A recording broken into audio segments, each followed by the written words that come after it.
Khairpur Pakistan peoples party ज़िले खैरपुर जो सदर ऐं गुड़ MNA हाजी नवाब खान वसान जो कुंभ में जलसो वॾे जोश ऐं जज़्बे सां इस्तक़बाल। कुंभ जी तारीख़ में पीपल्स पार्टी जो वॾो पावर शो। अॻूणे MNA पीपल्स पार्टी ज़िले खैरपुर सदर हाजी नवाब खान वसाण संदसि फर्ज़ मोहम्मद तलाल नवाब वसाण खे कुंभ जी कारोबारी शख़्सियत एजाज़ अली तुमराणी हाजी असद अली तुमराणी पारां तक जे अवाम जी ख़िदमत करण ते हाजी नवाब खान वसाण ऐं संदसि फर्ज़ंद मोहम्मद तलाल नवाब वसाण खे सोना ताज पहिराया विया ऐं हज़ारे माण्हुनि जलसे में शिरकत कई। कोट डीजी तालके जे टिन्ही टाउननि जे चेयरमैन काउंसलर जलसे में शिरकत न कई, जॾहिं त 14 UCs मां कंहिं बि हिकु UC जे चेयरमैन समेत वाइस चेयरमैन शिरकत न कई। उन खां अलावा कोट डीजी तालके पीपल्स पार्टी जे चुनल सेक्रेटरी समेत कंहिं बि शिरकत न कई।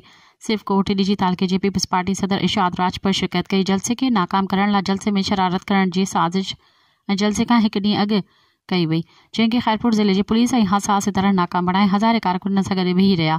छो त केतिरनि ई दोस्तनि कॉल करे ॿुधायो त असांखे मना कयो वियो आहे त जलसे में शिरकत न कजो, पर कोट डीजी तालके जे अवाम पंहिंजे महबूब अॻवान हाजी नवाब खान वसाण ऐं संदसि फर्ज़ंद मोहम्मद तलाल नवाब खान वसाण खे ॾिसण ऐं हाजी नवाब खान वसाण जो ख़िताब ॿुधण लाइ वॾे अंग में शिरकत करे मुखालिफ़त कंदड़नि खे ॿुधायो त हाजी नवाब खान वसाण अवाम जे दिलि में रहंदो आहे, न कि मतिलब में गॾु रहंदो आहे।